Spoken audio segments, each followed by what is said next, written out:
When the Queen's death was confirmed, Elaine Paige felt crushed with grief, almost as if she was mourning a relative rather than the monarch. "I know this may sound strange, but I honestly felt as though I'd lost a member of my own family. I'm such a staunch royalist," she tells me. "Every time I'd met her, she was so real, so honest, someone who always looked you straight in the eye. I tend to be rather an over-emotional person. I was heartbroken by her passing, and, for at least 2 weeks afterwards, I stayed at home, not going anywhere. I wanted to be alone to grieve." Having been asked rather hastily to turn her popular Radio 2 Sunday show into an extended tribute to Her Majesty, she shared anecdotes, of which more shortly, from some of the many times the pair had met over the years. "It was clearly a challenging experience. I don't mind admitting I struggled to hold it all together towards the end of the radio tribute," she continues. "But I was determined to thank her for her 70 years of service and more without cracking up." Little wonder the outspoken septuagenarian star of stage and screen needs no prompting to share her frank disbelief at what has happened since. "What does Prince Harry hope to achieve," she asks, "by his endless swipes at the royal family? I still can't quite get my head around how much he's changed. Go back 10 years and he was always that mischievous chap, full of fun. He was the relaxed royal, the easygoing live-wire. And didn't we admire his army service and his inspirational involvement with the Invictus Games? He was the one telling those young men and women injured in conflict, 'Come on. You can do it. You can be anything you want. But look at him now. He's lost all that joie de vivre. He seems to have become completely self-absorbed, casting himself as some sort of victim. And I simply don't understand it. Every family has spats. It's the name of the game. But most differences of opinion can be ironed out if you just sit down and talk it through. I agree with historian David Starkey, who said the other day that Harry seems to be in dispute about a load of nothing. Like millions of others, I watched the wedding of Harry and Meghan and it was like a fairy tale. As a nation, we collectively fell in love with her. I don't remember any negative reaction from the media. We embraced this lovely young couple. That said, Elaine respects the decision by Harry and his wife Meghan to seek a more private life, with certain reservations. It's nonsense to complain about the invasion of their privacy, she says. The one person who has invaded Harry's privacy more than any other is Harry himself. The documentaries, the books, the TV interviews, it's hypocrisy. So, what's the solution? Well, to be brutal, I think it's time he shut up. The Princess of Wales said the other day that therapy doesn't work for everybody, and she may have hit the nail on the head. Now, Harry needs to go and do something useful for charity. He needs to stop lashing out at his father and his brother, at the institution of the royal family. He's become delusional. He needs to find some peace and dignity. She continues, but I thank the Lord that the dear late Queen is not here to witness this sorry chapter. It would break her heart. Elaine, self-evidently, is a woman of strong opinions. The other big issue of the day is the apparently intractable tangle between the nurses and ambulance drivers on the one hand and the government on the other. When you think of the selfless way the nurses and ambulance crews worked tirelessly through the pandemic, putting themselves at personal risk, it saddens me that the government can't sit down and negotiate their way to a sensible settlement.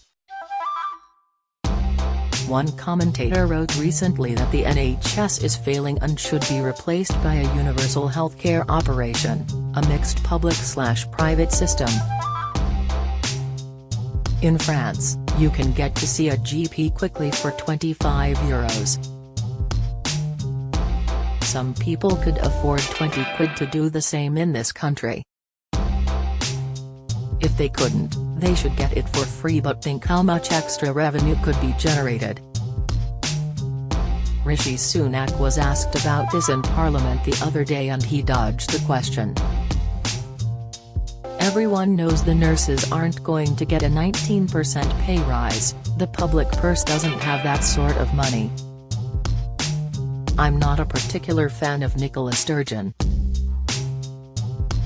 but she sanctioned a 7.5% pay rise in Scotland and a strike was averted.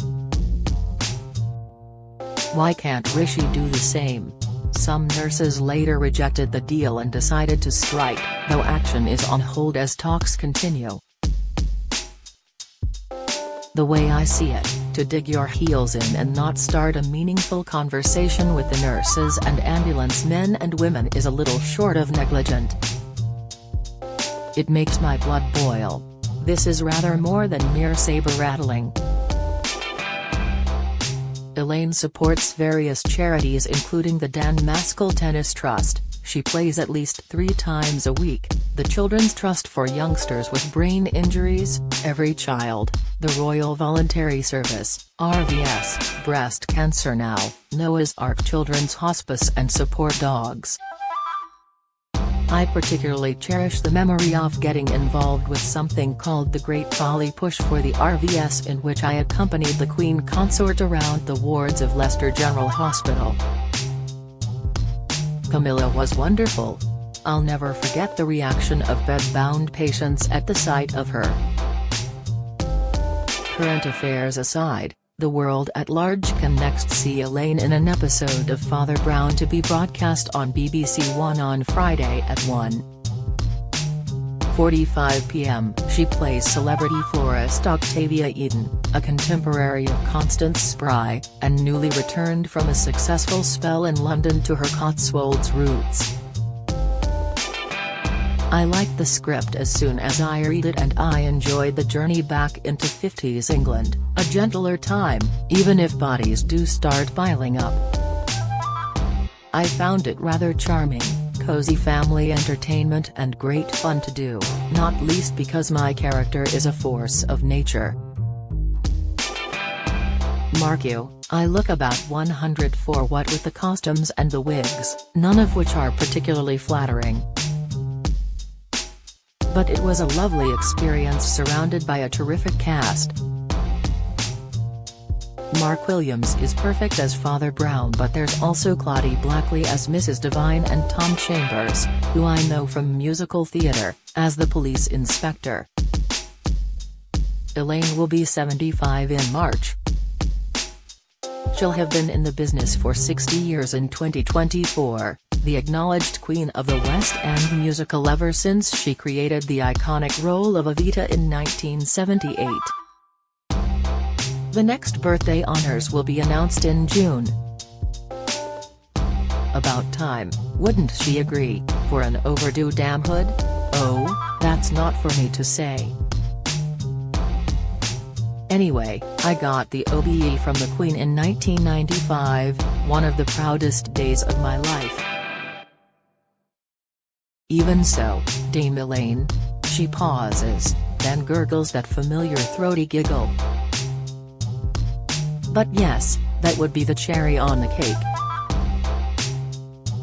All of which brings us back to Her Majesty, and Elaine needs little prompting to share some wonderfully warm anecdotes, one in particular showing the human side to the late monarch.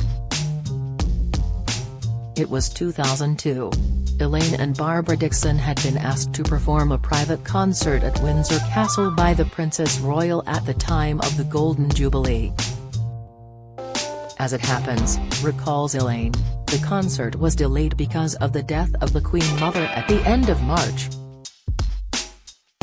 But it was eventually rescheduled for June. Barbara and Elaine sang duets including their #1 hit, I Know Him So well as solo songs from their individual careers. So, there I was, giving it my all on memory, when one of my diamond earrings shot out of my ear and landed on the floor. At the end of the performance, the two were ushered into an anteroom. The double doors opened and the Queen walked through, arms outstretched and headed straight for Elaine with a huge smile. She embraced me with an all-enveloping hug and said, "Elaine, at last. This was the Queen behaving almost like my mum. Unbelievable." Then she said, with a twinkle in her eye, "I noticed your earring fell off, such a nuisance when that happens." She went on to say the same thing had happened to her when she met the Prime Minister of Bulawayo and an earring disappeared down the front of her dress. I said, "Whatever did you do?" And she replied, "Well, he asked if he could help retrieve it." Then she pulled her dress away from her body to indicate her décolletage where the earring had landed. "In the circumstances," she said, "I fished it out rather quickly." We stood there laughing. I couldn't believe how candid she'd been but also how normal, in a way. It felt as if I'd known her for years. We were just two girls sharing a funny experience.